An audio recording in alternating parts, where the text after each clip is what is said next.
وإنما لكل ذي منع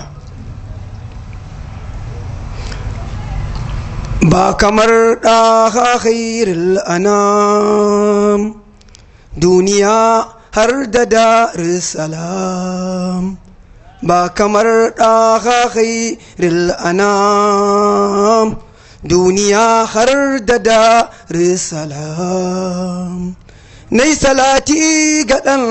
amina shugaban dukkanin masana ɗan amina mijin maimuna shugaba ɗaha nurizzalam ɗan amina tiga talmu ne kuma cikakken masoyinmu ne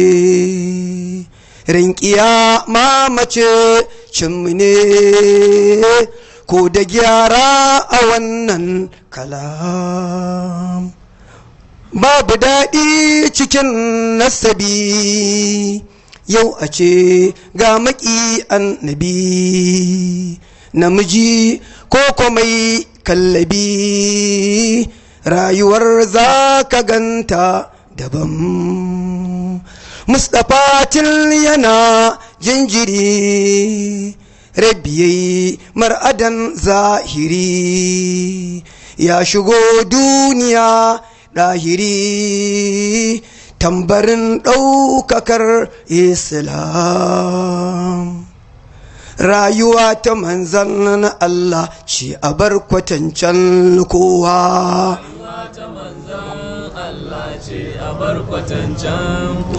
rayuwa ta manzan Allah ce a bar kwatancen kowa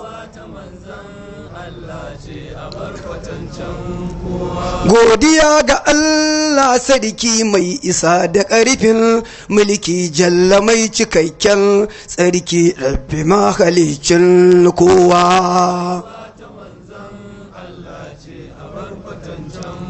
shi bai da ɗaɗiya ko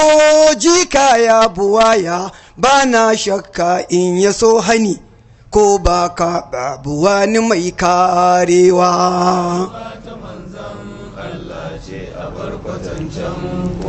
gaisuwa ga manzan Allah ɗan amina ɗan abdullah alihi sahabbai jumla na saka su ba warewa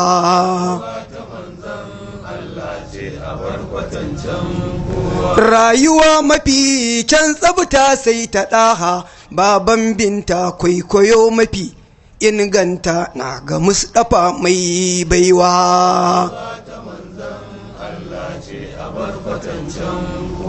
in ka ce da manzan nan Allah ɗaha bani domin Allah sai ya baka ɗan Abdullah shi yake da tafin baiwa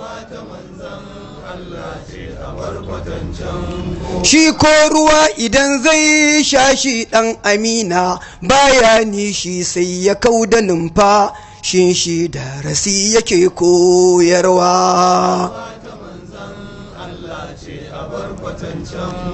اللهم صل على سيدنا محمد الفاتح لما أنقلق والخاتم لما سبق ناصر الحق بالحق والهادي إلى صراطك المستقيم وعلى آله حق قدر ومقداره العظيم سبحان ربك رب العزة عما يصفون وسلام على المرسلين والحمد لله